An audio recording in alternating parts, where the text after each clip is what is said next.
Hey everyone, welcome back to my channel. This is Saray from Saray Plants, and in this video we're going to be setting up the budget system for 2020. It's going to be very similar to what I used in 2019. However, I am going to do a couple different little tweaks here and there, and hopefully you stick around and follow along. Right, so the first thing I'll do is walk you through all the different components that I'm looking to implement in my budget system, starting with these cash envelope systems that I received graciously from Becta Designs. Thank you so much for sending these my way, and I wanted to share them with you guys. So they come in this beautiful box, and you get a total of 12 envelopes. They're of a plastic material, so they're very, very durable, and they also have a snap button that you can use, which includes a little baby envelope for your coin and a couple of different labels, as well as a cardstock budget sheet.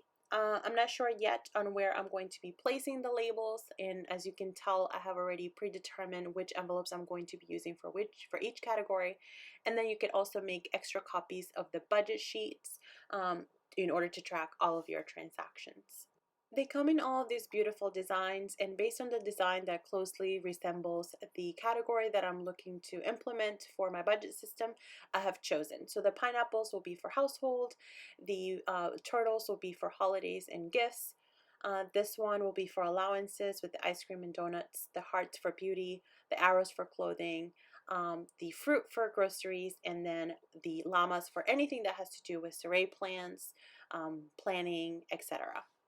The rest I'm going to be saving in the box that they originally came in. And as always, I will link all of the supplies and resources that I used below. Next is going to be my budget workbook. Now, I created this in order to help me establish my budget at first, and it's something that you can actually use to sort of revisit your budget if there are any changes that need to be reviewed, etc. This is actually a free resource that's available in my Facebook group, so you can definitely join us there and grab yourself a copy. So there are a total of 6 pages, including a goals section.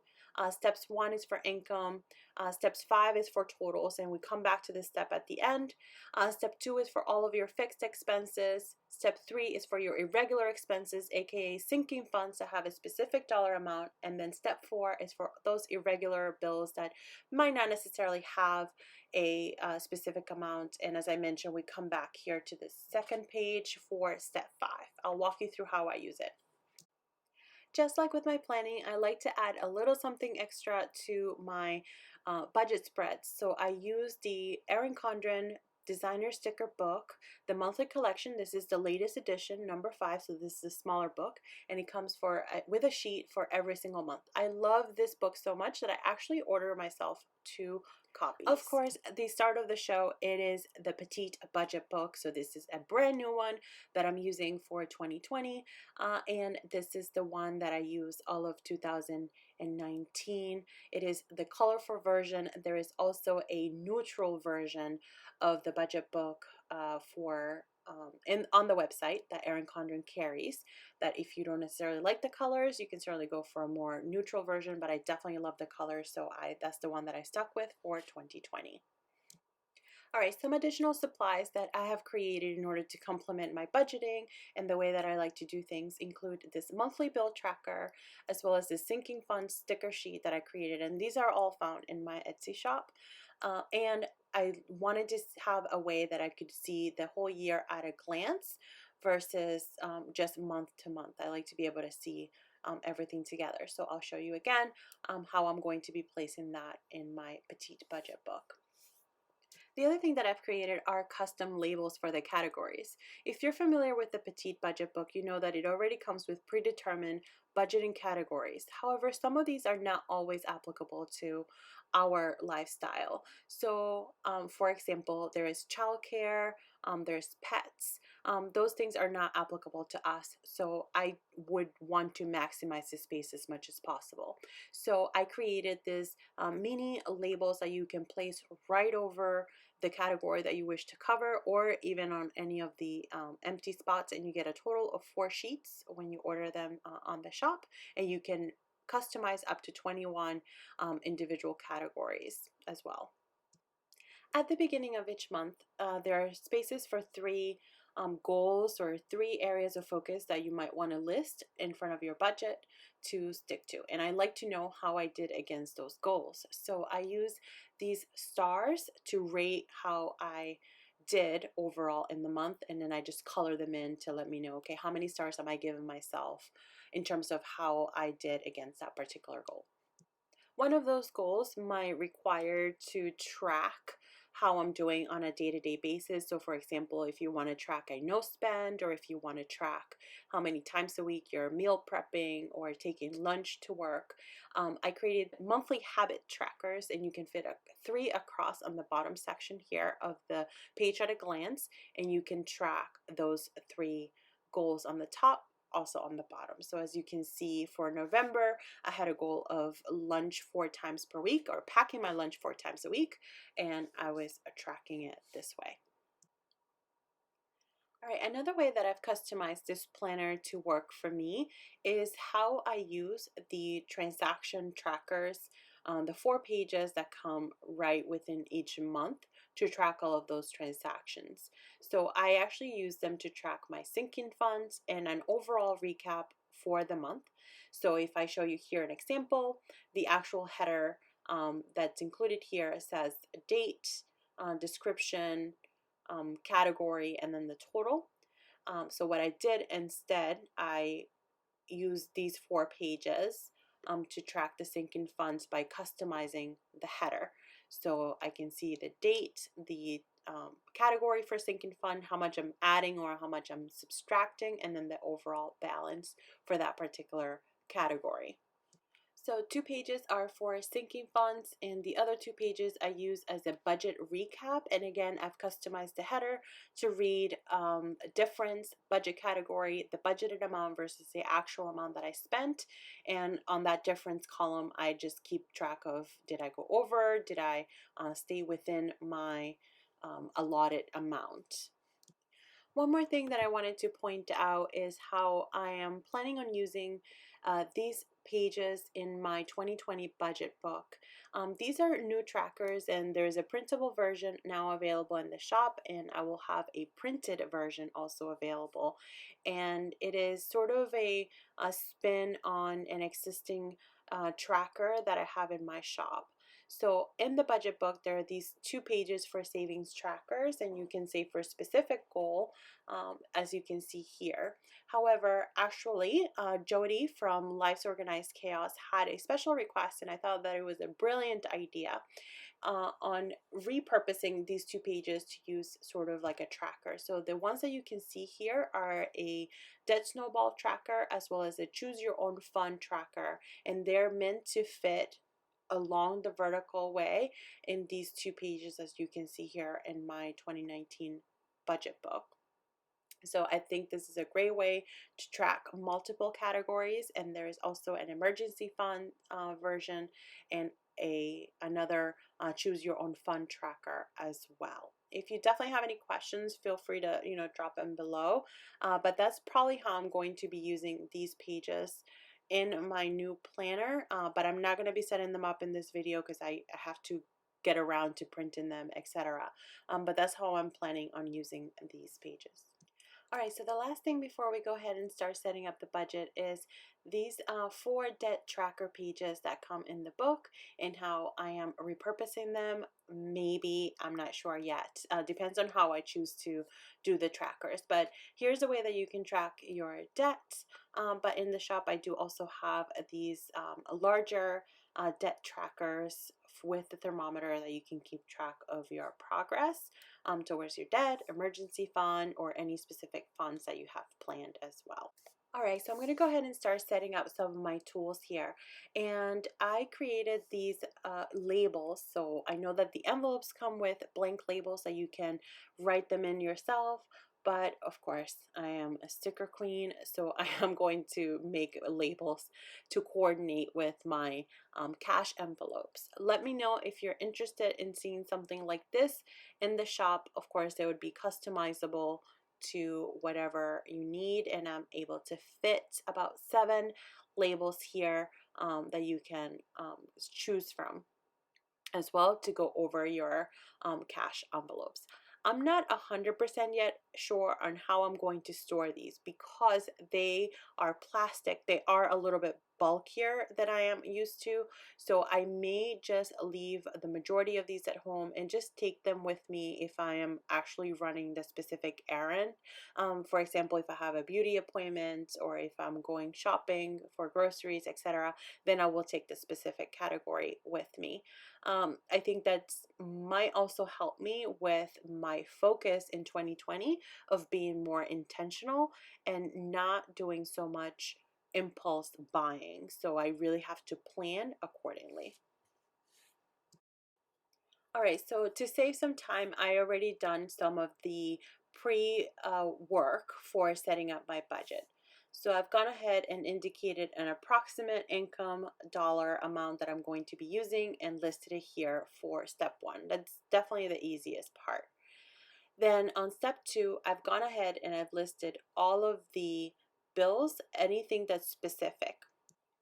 Any bills that for the most part have a fixed dollar amount. Now, things like our Liberty Utilities, which is our electric, and our Unitil bill, which is our gas, are going to have some variable expenses. However, I've chosen, based on our expenses and totals for 2019, I've chosen the most we have paid, and that's the number that I'm going to stick with. Everything else does not change and it is a fixed dollar amount. If we end up paying less in those other two categories that I just mentioned, then I'll go ahead and reallocate those to other things. And now I have my total of all of our fixed expenses for the month, which would be an approximately of 2,961. Step three is irregular expenses, aka sinking funds.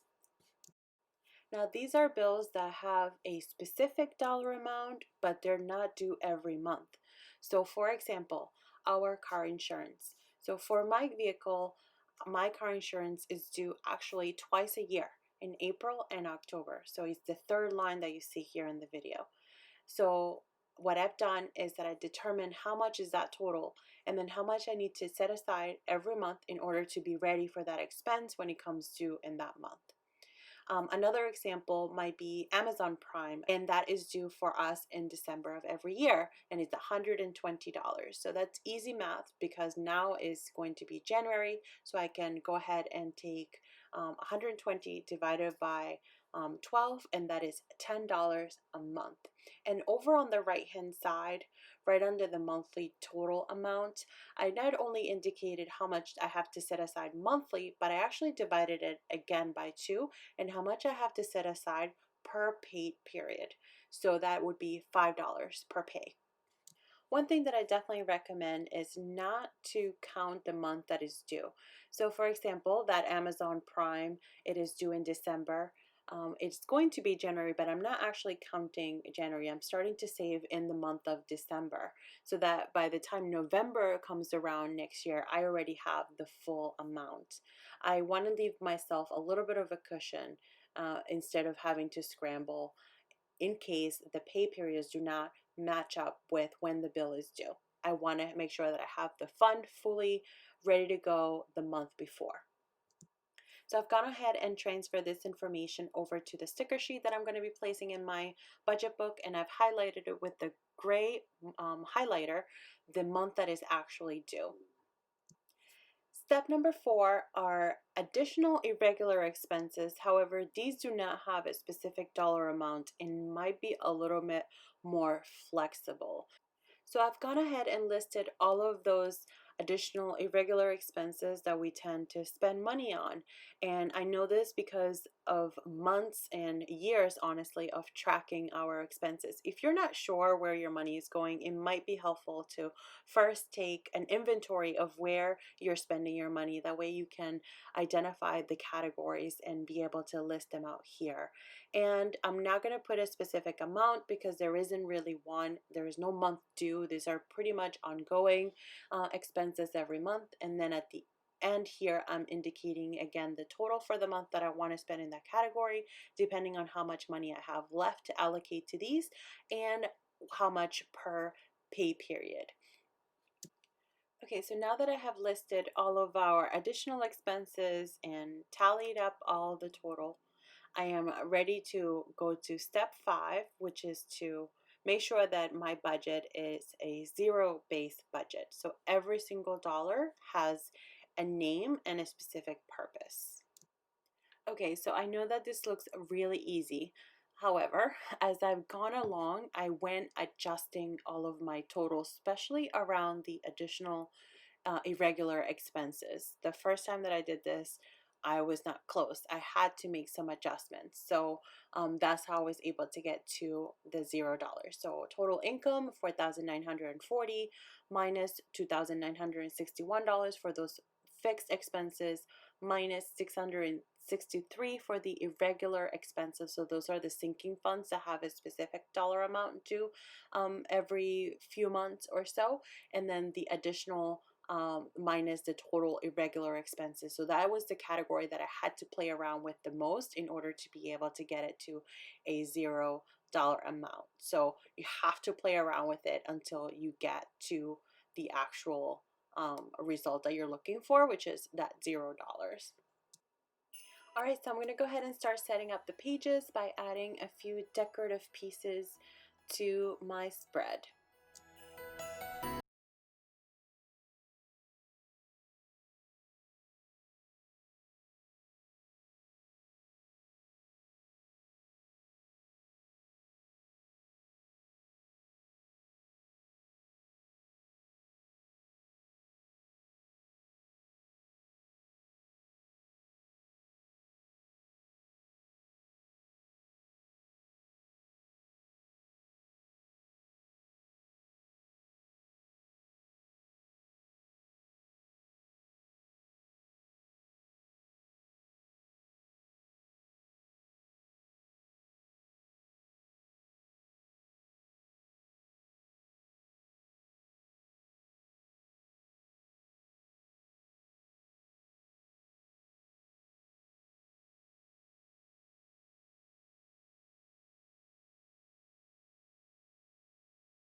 Okay, I'm just listing my sinking fund that's due in January, which is Beachbody, and I'll probably go ahead and list the rest of the bills later on, but for now that'll do.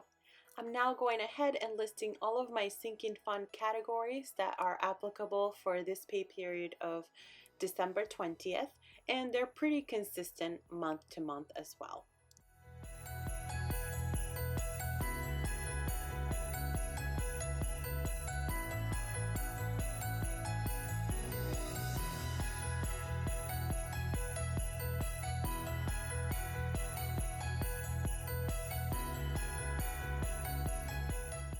Okay, so now that I have all of my sinking funds for the 12/20 pay period listed here, I'm going to go ahead and list the ones for the following pay period, which will be sometime in January, I believe maybe the 7th.